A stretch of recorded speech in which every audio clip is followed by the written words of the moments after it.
예수께서 제자들에게 늘 기도하고 낙심하지 말아야 한다는 뜻으로 비유를 하나 말씀하셨다. 어느 거울에 하나님도 두려워하지 않고 사람도 존중하지 않는 한 재판관이 있었다. 그 고을에 과부가 한 사람이 있었는데 그는 그 재판관에게 줄곧 찾아가서 내 적대자에게서 내 권리를 찾아주십시오 하고 졸랐다. 그 재판관은 한동안 들어주려고 하지 않다가 얼마 뒤에 이렇게 혼자 말하였다. 내가 정말 하나님도 두려워하지 않고 사람도 존중하지 않지만 이 과부가 나를 이렇게 귀찮게 하니 그의 권리를 찾아주어야 하겠다. 그렇게 하지 않으면 그가 자꾸만 찾아와서 나를 못 견디게 할 것이다. 주님께서 말씀하셨다. 너희는 이 불의한 재판관이 하는 말에 귀담아 들어라. 하나님께서 자기에게 밤낮으로 부르짖는 택하신 백성의 권리를 찾아주시지 않고 모른 채하고 오래 그들을 내버려 두시겠느냐. 내가 너희에게 말한다. 하나님께서는 얼른 그들의 권리를 찾아주실 것이다. 그러나 인자가 올 때에 세상에서 믿음을 찾아볼 수 있겠느냐. 아멘. 하늘에 계신 우리 아버지, 아버지의 이름을 거룩하게 하시며 아버지의 나라가 오게 하시며 아버지의 뜻이 하늘에서와 같이 땅에서도 이루어지게 하소서. 오늘 우리에게 일용할 양식을 주시고 우리가 우리에게 잘못한 사람을 용서하여 준 것 같이 우리 죄를 용서하여 주시고 우리를 시험에 빠지지 않게 하시고 악에서 구하소서. 나라와 권능과 영광이 영원히 아버지의 것입니다. 아멘. 낙심 말고 늘 기도합시다 라는 말씀의 제목으로 하나님의 은혜를 나누겠습니다. 우리 옆 사람과 인사하겠습니다. 사랑하고 존경합니다. 한 번 더 인사합시다. 늘 기도합시다. 교회 안에서 지체와 지체 간에, 성도와 목사 간에 서로에 대해서 비판, 판단하는 태도를 우리는 어떻게 이해해야 할까요? 자, 이 이야기를 할 때 좀 정확한 단어의 의미를 알았으면 좋겠습니다. 그래서 제가 다음 사전에서 그대로 갖고 왔습니다. 비판, 잘못된 점을 지적하여 부정적으로 말하는 것. 비판은 그런 겁니다. 평가, 사물이나 사람의 가치나 수준 따위를 여기가 중요해요. 일정한 기준에 의해 따져 매기는 겁니다. 그게 평가죠. 판단, 일정한 논리나 기준에 따라 사물의 가치와 관계를 결정함. 이것도 일정한 논리와 기준이 있어야 됩니다. 비난, 남의 허물을 드러내거나 꼬집어 나쁘게 말하는 것. 제가 여러분에게 묻는 건 비난은 아니고요. 비판도 괜찮은 것 같아요. 비판 혹은 평가, 판단. 지체와 지체 간에 목사가 성도를, 성도가 목사를. 이 교회 안에서 비판, 평가, 판단 하는 거는 어떻게 생각하십니까? 혹시 그런 설교를 들어보셨습니까? 성도가 담임 목사를 비난 아니고요. 판단하고 평가하는 것은 저주받을 일이다. 이런 얘기를 들어보셨습니까? 저는 그런 설교를 들어본 적은 있습니다. 여러분도 그렇게 생각하십니까? 만약 성도가 담임 목사를 판단하거나 평가한다면 그게 하나님으로부터 저주를 받을 일인가? 저는 그렇게 생각하지 않습니다. 그건 건강한 교회의 표지입니다. 건강한 교회가 그렇게 비판보다는 되도록이면 평가, 판단을 함께하고 나눌 수 있었으면 그것이 건강한 교회죠. 거꾸로 담임 목사님이 성도를 판단하거나 평가해서 어느 것이 바른 것인지를 함께 나누는 것은 또 어떻습니까? 둘 다 교회에 마땅한 일입니다. 그런데 왜 저주받을 일이라는 이야기들이 교회 안에 돌기 시작했을까요? 대부분은 평가와 판단을 해주지 않습니다.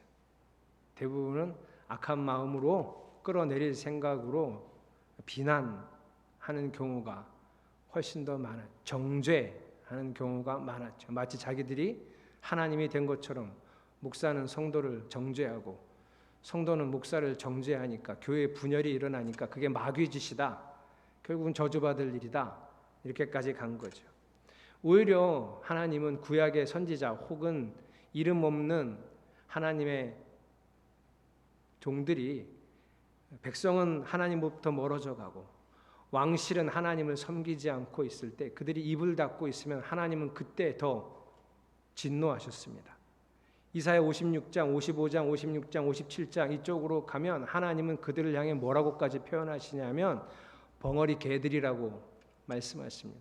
이스라엘 사람들이 개라고 그러면 모욕적인 말이거든요. 하기사 뭐 우리나라 욕에도 개가 많이 들어가긴 하지만 이스라엘 사람들 그 험담, 남을 비하하는 말에 개가 많이 들어가는데 하나님이 하나님의 의미와 뜻을 전하지 않는 사람들을 두고 벙어리 개들이라고까지 표현했으니 오히려 하나님은 서로를 판단하고 평가해서 잘 이야기해 주는 것을 하나님의 뜻이라고 말씀하신 거죠.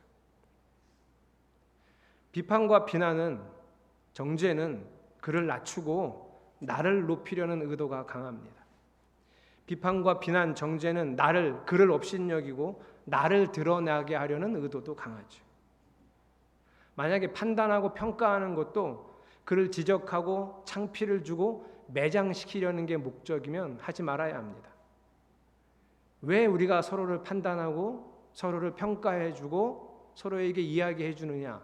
이유가 뭘까? 그것은 살리기 위해서 하는 거예요. 서로를 살리기 위해서 하는 겁니다. 난 옳은데 넌 틀렸어. 이럴 생각이고 마음이면 하지 마세요. 네가 다 그렇게 해서 다 망친 거야. 나는 그런 적이 없는데, 이런 마음과 생각도 하나님을 정말 몰라서 하는 언사입니다.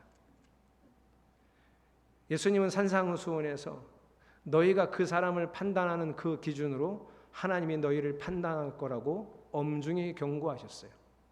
그때 그 경고에 뒤이어 나오는 비유가 이런 것이죠. 자기 눈에 들보는 보지 못하면서 남의 눈에 티를 빼려 한다는 거죠. 그러니 여러분, 건강하게 서로를 판단하고 평가해 주어야 합니다. 그러나 동기가 가장 중요합니다. 동기가 뭐라고요? 살리려고 하셔야 됩니다.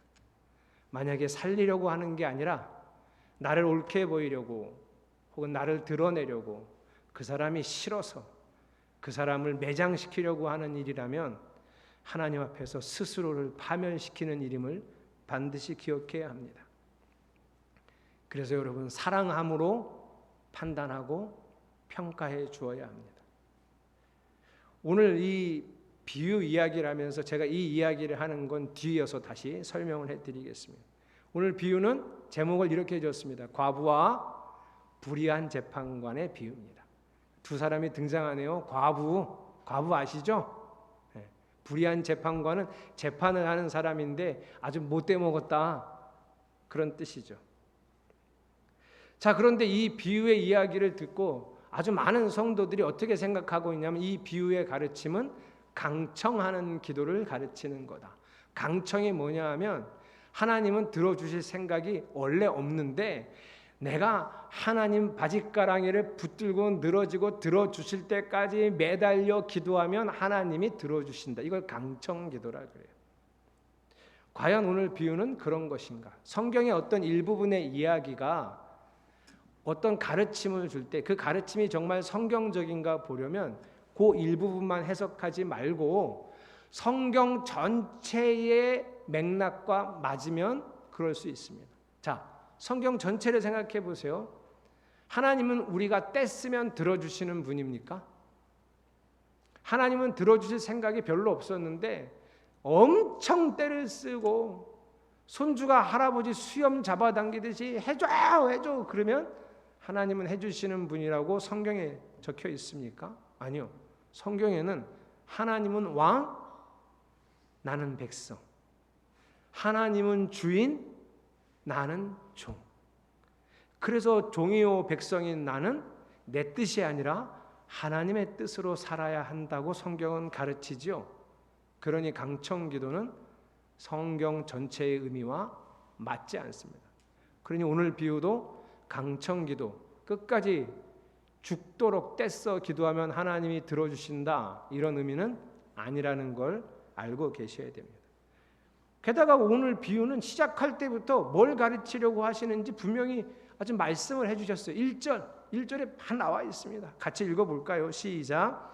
예수께서 제자들에게 늘 기도하고 낙심하지 말아야 한다는 뜻으로 비유를 하나 말씀하셨다. 여기 딱 나와 있잖아요. 낙심하지 않고 늘 기도해야 한다. 이거 가르치시는 거예요. 아셨죠? 중학교 1학년 하경이 아셨죠? 낙심하지 말고 늘 기도해야 한다. 아유, 참 큰일 났다. 기도 아예 안 하는 사람도 있는데 여기 늘 기도하라고 가르치시는 거예요. 근데 뭐 하지 말고 낙심하지 말고 늘 기도하라는 거예요. 이야기는 이렇습니다. 과부가 있고 아주 못된 재판관이 있어요. 못됐다는 건 돈 받으면 잘해주고 가난하고 약하고 힘없는 사람 건 해주지도 않고 이런 재판관이 있는데 과부가 자신이 찾고 싶은 권리가 있어서 그 권리를 되찾겠다고 재판관을 찾아간 거예요.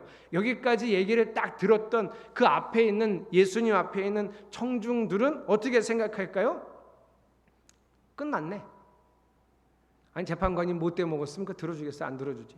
그 과부는 끝났네. 못 안 들어줘, 안 들어줘. 이렇게 생각하고 들을 거예요. 근데 반전, 대박 반전. 무슨 반전이 일어났어요? 재판관이 과부의 요청을 들어줬어요. 어떻게? 왜 이런 반전이 일어났는가? 4절 5절. 그 재판관은 한동안 들어주려고 하지 않다가 거 봐요. 이 못돼 먹은 놈은 들어줄 생각이 없어요. 돈도 없고 힘도 없는 과부의 얘기 들어줄 생각이 없어요. 그런데 얼마 뒤에 혼자 이렇게 생각했대요. 내가 정말 하나님도 두려워하지 않고 사람도 존중하지 않지만 지도 알긴 다 아네. 제 나쁜 놈인걸. 5절. 이 과부가 나를 이렇게 귀찮게 하니 그의 권리를 찾아주어야 하겠다. 그렇게 하지 않으면 그가 자꾸만 찾아와서 나를 못 견디게 할 것이다. 왜 들어줬다고요? 너무 귀찮게 해서. 나는 들을 생각이 요만큼도 없는데 매일 아침 점심 저녁으로 찾아와서 재판관님 하고 너무 귀찮게 하니까 아우 귀찮아. 내 빨리 들어주고 말아야지 하고 들어줬다는 거예요. 목사님 끈질기게 매달리면 들어준다는 얘기 맞잖아요. 그래 맞네. 끈질기게 얘기하고 찾아오면 들어준다는 얘기가 맞는 것 같죠.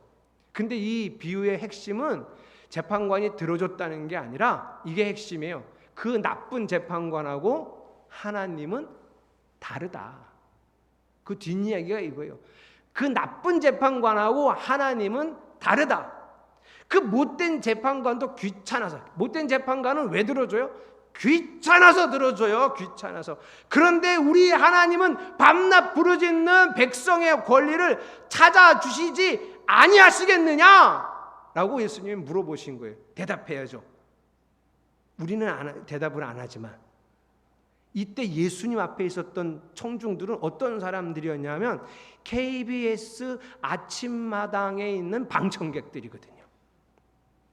어머, 정말 뭐 이런 방청객들이거든요. 여러분 그런 방청객이 됐다고 생각하고 이제 대답을 해보는 거예요. 그 못된 재판관하고 하나님은 다르다. 못된 재판관은 귀찮아서 들어줬지만 우리 하나님께서는 밤낮 부르짖는 백성의 권리를 찾아주지 않으시겠느냐? 우리는 방청객이 아니니까 괜찮아요. 들어주시겠다는 얘기예요. 이게 핵심이에요, 여러분. 이 비유의 핵심은 밤낮 부르짖는 백성의 권리를 찾아주신다. 누가? 하나님이. 그러니 어떻게 하라고요? 따라해 봅시다. 낙심하지 말고 늘 기도하라. 그러니 그렇게 하라고요. 하나님은 반드시 들어주시니 낙심하지 말고 늘 기도하라. 재판관 이야기는 귀담아 들을 이야기가 아니에요. 못된 재판관은 귀찮아서 들어줬지만 하나님은 재판관하고 다르니 낙심하지 말고 기도하라는 거예요. 근데 문제가 하나 있어요. 그럼 모든 기도랑 관련된 이야기냐 이게. 어떤 기도든 낙심하지 말고 늘 기도하면 하나님이 반드시 들어주시느냐 이렇게 적용할 수 있냐는 거예요. 우리 애가 수능 보는데 만점이요. 그러고 늘 기도하고 애가 공부하는 거 보면 만점 맞아야 되는 애가 공부를 안 하네. 에? 그래갖고 낙심이 될 거 아니에요. 아니야. 낙심하지 말고 만점이요. 이러고 기도하면 걔가 수능 만점을 맞겠느냐? 하경이가 수능 만점을 맞겠어요? 공부도 안 하는데 이제. 근데 볼 때마다 쟤는 왜 축구만 하지? 공부는 안 하고. 만점을 맞아야 되는데 만점이야! 이러고 기도하면 하나님이 만점을 맞게 해주시냐는 거예요. 아니죠. 그건 뻔하죠. 아니에요. 그러면 무슨 기도요? 낙심하지 말고 늘 해야 될 기도가 뭔지를 찾으셔야 돼요. 자, 아까 뭐라 그랬어요? 과부의 권리를 찾고 싶다. 과부는 권리를 찾고 하나님은 밤낮 부르짖는 백성의 권리를 찾아주신다고 하셨어요. 그 권리를 알아야 돼요. 새번역은 권리라고 번역을 했고 개역개정은 원한이라고 번역을 한 이 단어는 공정, 의로움을 의미합니다. 그러니까 과부가 재판관을 찾아가서 잘 해달라고 한 건 내 편 들어달라고 한 게 아니고요. 공평하게 의롭게 재판을 부탁을 한 거죠. 그게 지금 새번역은 권리라는 거예요. 정의를 찾는 기도를 하라는 거예요. 의로움을 구하는 기도를 하라는 거예요. 그런 기도는 하나님이 들어주신다.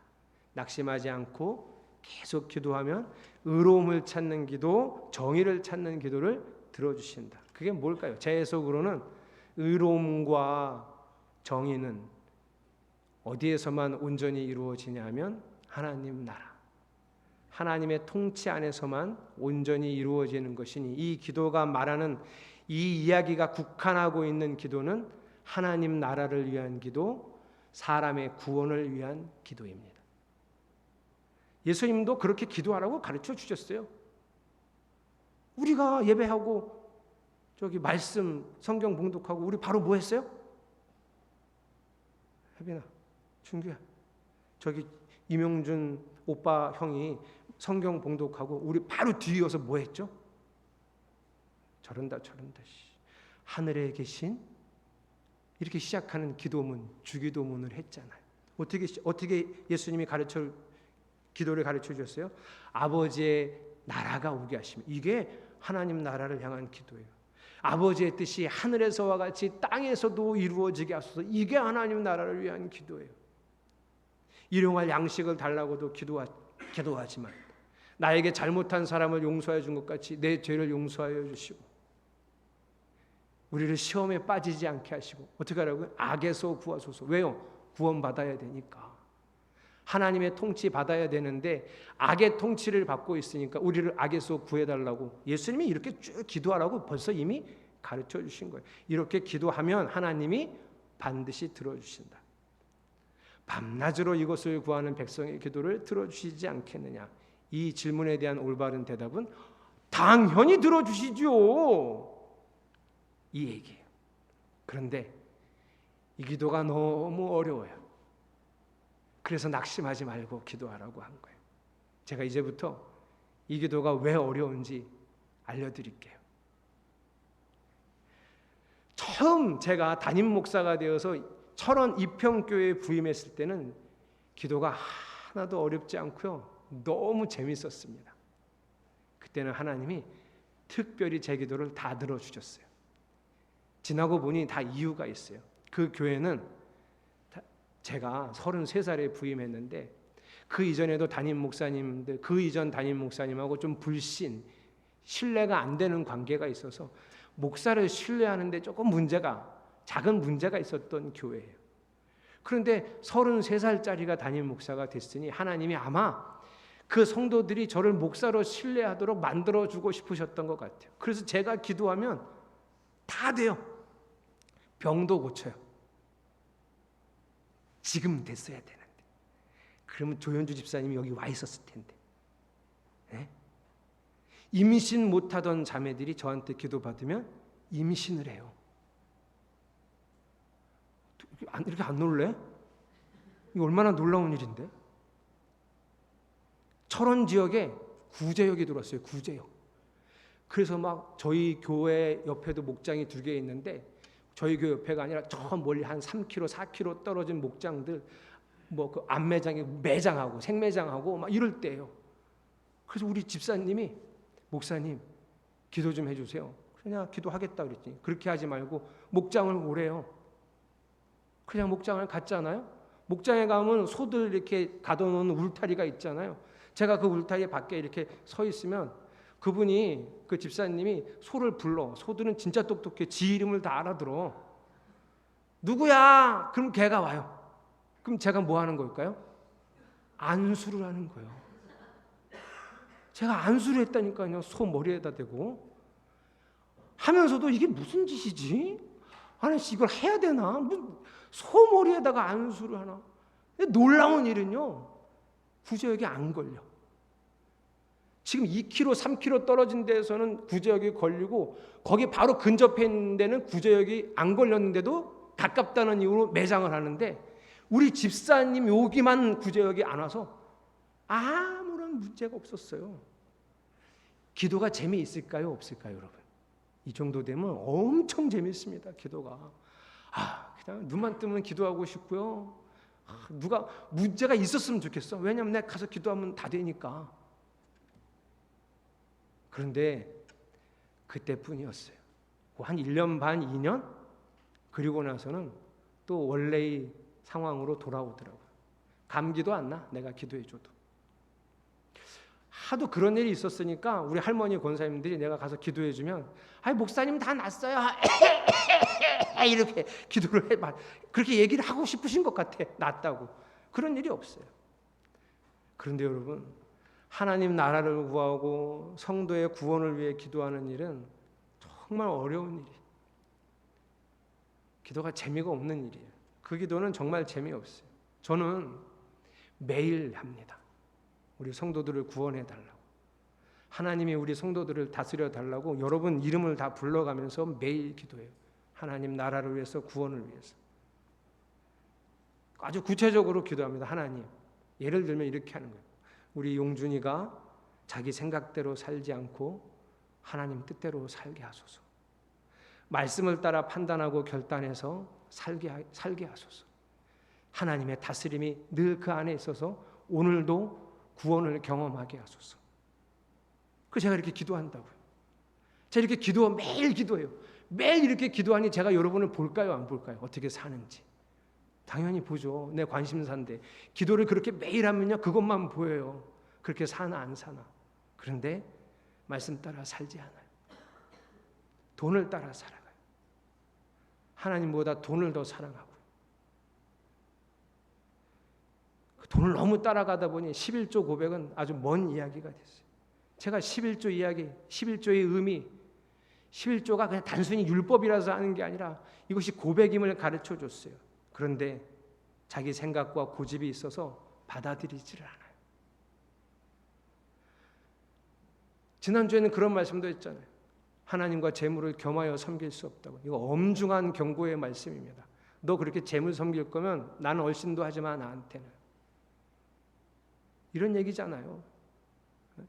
둘 중에 하나만 선택해. 이런 유치한 질문이잖아요, 하나님이. 이 유치한 질문까지 하시면서 돈하고 싸우시는 거예요. 그런데 절대 받아들이지 않아요. 저는 매일 기도하는데 말씀 따라 살지 않고 돈을 따라 살아가요. 여러분들이, 그럼 여러분 기도하기가 쉽겠어요? 너무 힘들어요. 그런 모습이 자꾸 보이니까 그냥 낙심이 돼요. 저절로 낙심이 돼요. 기도하다가 갑자기 이렇게 생각하면 안 되는데, 기도하다가 하나님, 제가 언제까지 이렇게 기도해야 되죠? 이렇게 기도하는 게 맞습니까? 이런 생각이 또 들어요. 그러면 또 이 생각을 억누르고 성령을 의지하고 하나님을 바라보면서 우리 성도들이 말씀을 따라 살게 해달라고 기도해요. 이런 기도만 하지 않아요, 여러분. 우리 성도들이 시간을 구별하여 하나님의 다스림 안에 살기를 원합니다. 이런 기도도 해요. 모든 시간이 하나님의 것임을 고백하는 성도가 되기를 원합니다.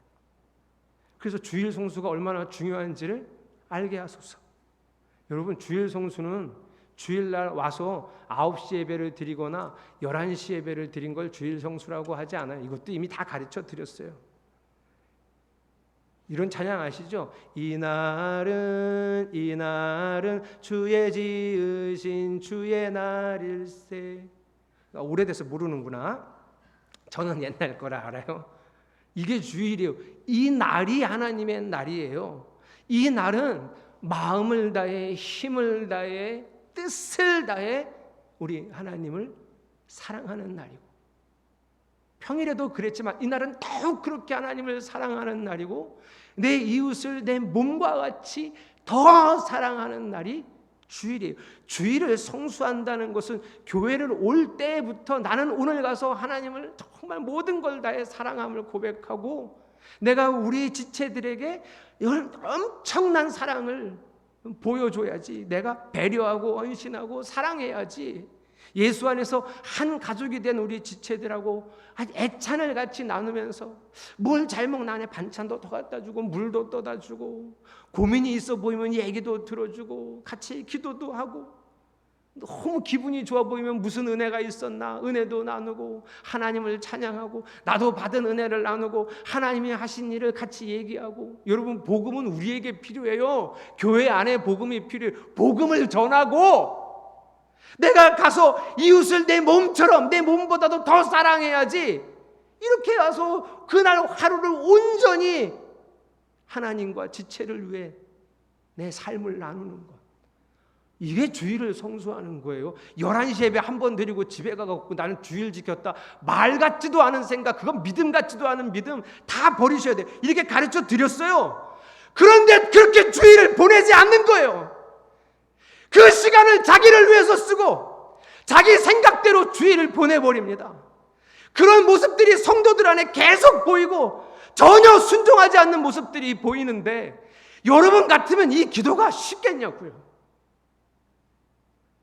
기도가 너무 어려워요. 이런 기도가, 하나님 나라가 이루어지게 해달라고 하는 이 기도가 너무 어려워요. 우리 성도들 안에 하나님 나라가 이루어지고 그래서 이들이 매일 구원을 얻게 해주십시오, 이렇게 기도하는 게, 낙심하지 않고 기도하는 게 너무 어려워요.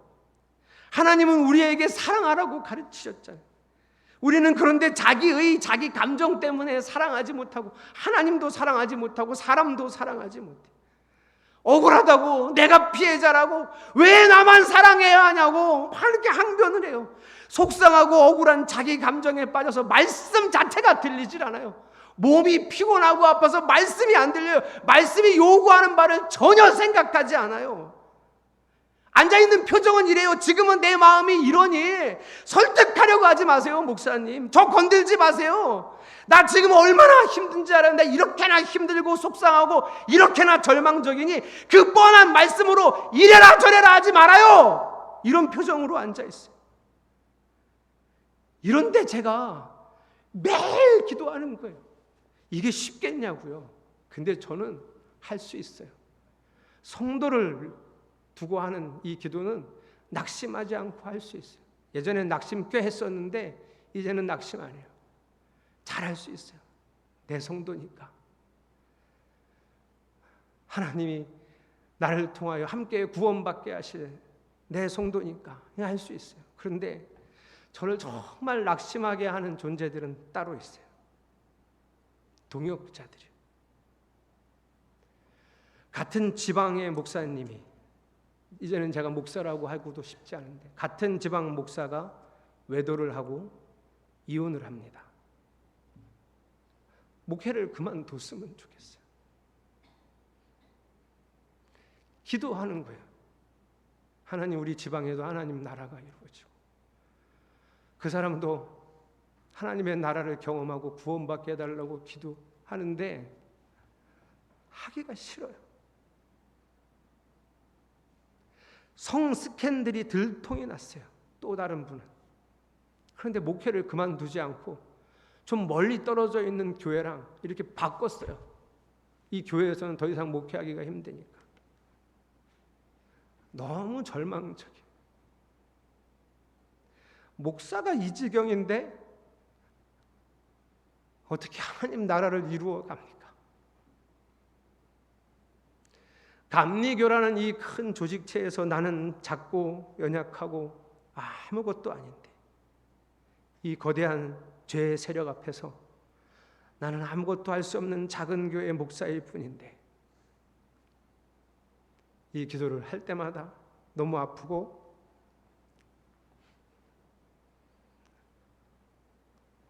속상하고 낙심이 됩니다. 큰 교회가 분쟁이 나서 갈등하고 분리되고 망가집니다. 내 말이 맞다고 넌 틀렸다고 서로 싸우고 있으니 누구도 말릴 수가 없습니다. 싸우는 교회, 성폭행이 드러나는 교회, 횡령이 소문나는 교회, 세습하는 교회. 세상이 걱정스러운 게 아니라 교회가 더 걱정스럽습니다. 젊은이들은 교회를 떠나고 교회는 복음의 능력을 잃고 아무런 영향력도 없습니다. 이런 시대에 목회하고 있는 제가 한심해 보여요. 한심해. 그런데 그런 저에게 예수님이 낙심하지 말고 늘 기도하라 그래서 기도합니다. 너무 힘들어요. 그런 목사님을 위해서 기도하는 게 힘들고 그런 교회를 두고 기도하는 게 너무 힘들어요. 8절을 같이 읽어봅시다. 시작. 내가 너희에게 말한다. 하나님께서는 얼른 그들의 권리를 찾아주실 것이다. 그러나 인자가 올 때 세상에서 믿음을 찾아볼 수 있겠느냐. 하나님께서 얼른 찾아주신다. 권리를 얼른 찾아주신다는 말씀은 반드시 찾아주신다는 말씀입니다. 이 이야기를 하신 예수님께서 마지막에 이렇게 물어보시네요. 그러나 인자가 올 때 세상에서 믿음을 찾아볼 수 있겠느냐. 상황은 절망적이고 세상은 점점 죄의 세력이 왕성해가고 교회는 망가지고 능력을 잃고 점점 힘을 잃어가도 내가 반드시 들어줄 것이니 낙심하지 말고 늘 기도할 수 있겠느냐 물어보시잖아요. 내가 올 때 세상에서 믿음을 찾아볼 수 있겠느냐. 그래서 제가 대답한 거예요. 찾게 하겠습니다. 너무 기도하기 싫은데 그거는 성도의 구원을 위해서 기도하는 것도 쉽지는 않지만 아무리 권면해도 듣지 않고 아무리 하나님 말씀이라고 전해도 듣지 않는 성도들이 더 많은데 그래도 그들을 품고 기도하는 건 이제 할 수 있는데 그런 목사님들 그런 교회를 위해 기도하는 게 너무 힘들어서 정말 하기 싫은데 내가 다시 올 때에 믿음을 보겠느냐 하셔서 낙심하지 않고 끝까지 하겠습니다. 그리고 말씀을 드려요. 나는 주님의 말씀을 전하겠습니다. 나는 복음을 말하겠습니다. 세상 그 무엇도 나를 지배할 수 없고 세상 그 어떤 것도 우리를 지배할 수 없고 성도를 지배할 수 없다고 또 외치고 또 외치겠습니다.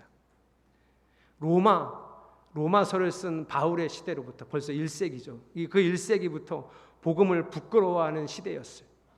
복음을 부끄러워하는 시대니까 바울이 얘기한 거예요. 나는 복음을 부끄러워하지 않는다. 그 시대부터 계속 복음은 부끄러움의 대상이 됐지만 저도 복음 부끄러워하지 않고 또 말하고 증거하겠습니다. 십자가의 길, 십자가의 도가 미련한 것이라고 사람들은 다 판단할 텐데 그 십자가의 도를 전하겠습니다. 십자가에서 내가 죽었음을 날마다 고백하겠습니다. 여러분, 사랑하는 성도 여러분, 이게 믿음의 출발이에요. 십자가에서 내가 죽었다고 고백하는 거예요. 그걸 믿는 거. 제발 죽으십시오. 지금 죽지 않으면 진짜 죽으면 죽을 기회가 없어요. 성도 여러분, 살아있을 때 죽지 않으면 내가 예수와 함께 죽었다는 이 믿음이 없으면 그런 고백 없이 죽잖아요. 그 고백 없이 육신의 생명이 닿으면 다시는 죽을 기회가 없어요. 지금은 죽어야 돼. 십자가에서 내가 죽었고 예수님과 함께 내가 다시 살았으니 새로운 피조물의 삶을 보여드리겠습니다. 이렇게 기도하는 거예요. 어떻게? 낙심하지 말고 밤낮으로 기도하는 거예요. 사랑하는 성도 여러분, 함께 기도합시다. 낙심하지 말고 같이 기도합시다. 제가 중보기도 모임을 하고 있는데 우리 교회에서도 몇 주 전분에 중보기도 같이 하는 분들에게 기도 부탁을 해놨어요. 하나님이 저에게 몇 달 전부터 너 혼자 기도하지 말고 교회가 같이 기도하라는 마음을 계속 저에게 주셔서 이제 기도회를, 새로운 기도회를 시작하려고 합니다. 불안한 마음도 있고 제 몸 상태 때문에 걱정되는 부분도 있지만 주의 말씀이 명확하니 순종하여 해야 합니다. 어떻게 할까 하는 마음에 그 기도팀에게 어떤 방식이 좋을지를 같이 응답을 받자고 기도 부탁을 드렸어요. 새벽 기도회를 할지, 아침 기도회를 할지, 밤 기도회를 할지 아직 방법은 정하지 않았지만 조만간에 이 기도회가 시작될 겁니다. 여러분 낙심하지 말고 모여서 서로의 구원을 위해 사랑하는 마음으로 저 사람 살리겠다고 판단하고 평가해주고, 우리 목사님 정말 너무 사랑해서 늘 강건한 목사로 서게 해달라고 판단하고 평가해주고 권면하고, 그래서 같이 이 죄악이 많은 세상을 위해 하나님의 나라가 임하기를 간절히 기도하는, 함께 기도하는 성도들이 되시기를 축복합니다. 여러분 같이 기도합시다. 계속 말씀 배우십시오. 그냥 배우는 게 끝이 아니라 그 말씀 살아내려는 기도가 필요하고, 그렇게 살아내서 하나님의 살아계심을 보여주어야 합니다. 낙심하지 말고 늘 이렇게 함께 기도하면 하나님께서 그 일을 이루시는 것을 보고 찬양하는 우리가 될 겁니다. 이 결단의 마음을 담아서 여러분하고 찬양하고 싶은데요, 이 찬양의 가사를 제가 요약하면 이렇습니다. 이 세상의 죄악은 거대합니다. 지금 제가 고백한 것처럼 나는 어떻게 하나도 뭘 할 수 없는 만큼 거대하고 대단하지만 나는 그래서 그 앞에서 비록 약합니다. 그러나 늘 기도 힘쓰면 능력을 얻습니다. 한없이 큰 주님의 능력이 돌 같은 우리 마음을 녹여주시고, 늘 약해서 넘어지기만 하던 나를 예수님께서 다시 그 복음의 능력으로 굳세게 하십니다. 그렇게 주님의 은혜로 새 사람이 되어서 주 앞에 서서 주님만 찬양하기 원합니다. 그 마음으로 함께 찬송합시다.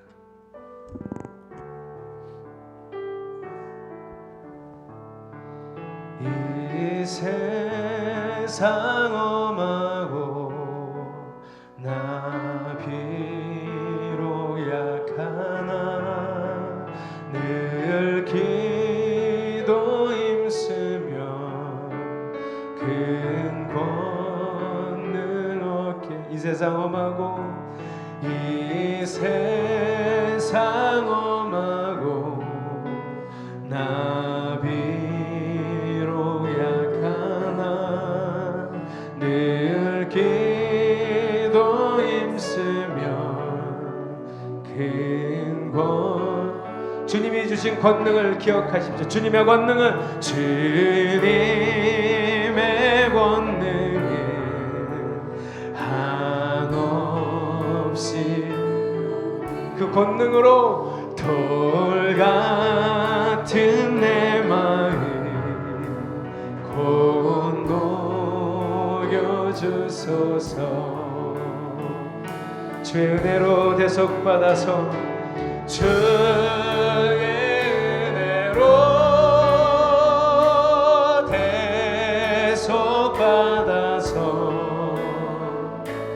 피와 같이 붉은 죄 눈같이겠네. 내 맘이 약하여 늘 넘어지오니 내 맘이 약하여 주 예수 힘주사 주 예수 힘주사 구세게 주 예수 힘주사 주 예수 힘주사 구세게 하소서. 주의 은혜로 대속받아서 주의 은혜로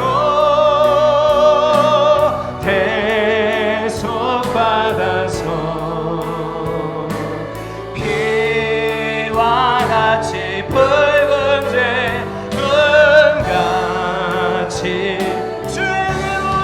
받아서 주의 은혜로 대속 받아서 피와 같이 붉은데 눈같이 제사 받으는 제사 받으는 할렐루야. 주 앞에 서는 날 주 앞을 찬송하겠네.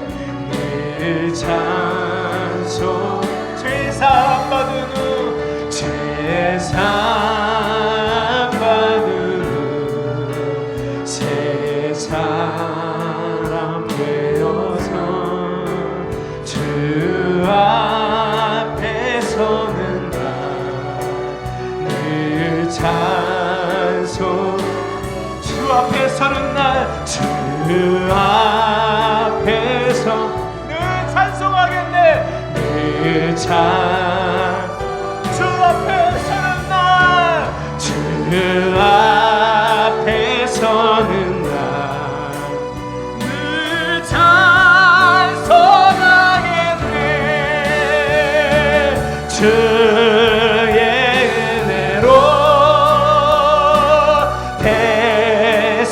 받아서 피와 같이 붉은 죄 눈같이 주의 은혜로 대속 받아서 주의 은혜로 대속 받아서 피와 같이 붉은 죄 할렐루야. 피와 같이 붉은 죄 피와 같이 붉은 죄 눈같이 우리 같이 기도합시다. 말씀 생각하면서 하나님 낙심하지 않고 밤낮으로 기도하겠습니다. 낙심하지 않고 우리 서로의 구원을 위하여 밤낮으로 기도할 것입니다. 우리의 부족함을 서로 알려주고 사랑으로 살려내겠다는 마음으로 그 사랑의 마음으로 우리 안에 있는 부족함을 서로 고백하고 알려주고 서로 붙들고 함께 기도하며 하나님의 말씀대로 살아가기 위하여 주의 통치가 내 안에 이루어지고 우리 안에 이루어지게 하기 위하여 밤낮으로 부르짖어 기도할 것입니다. 낙심하지 않고 보이는 것이 낙심천만이어도 좌절하지 않고 낙심하지 않고 밤낮으로 부르짖어 기도하여 반드시 이루시는 하나님의 역사하심을 볼 것입니다. 인자가 올 때 이 땅에서 믿음을 보게 되냐, 인자가 올 때 이 땅에서 믿음을 보게 되냐. 주여 이 교회를 보시옵소서 말하고 있습니다. 주여 우리를 보시옵소서 말하고 있습니다. 주여 우리가 낙심하지 않고 기도하겠습니다. 우리를 붙들어주소서 권능을 줘서 돌같은 마음 녹여주시고 일어나게 하여 주시옵소서.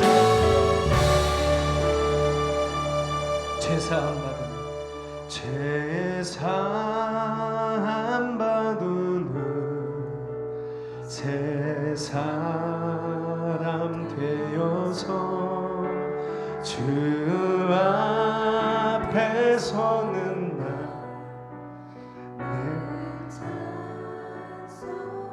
주 앞에 서는 날 주 앞에 서는 날 늘 찬송하겠네. 주여 우리에게 권능을 주셔서 우리 돌같은 마음을 녹여주십시오.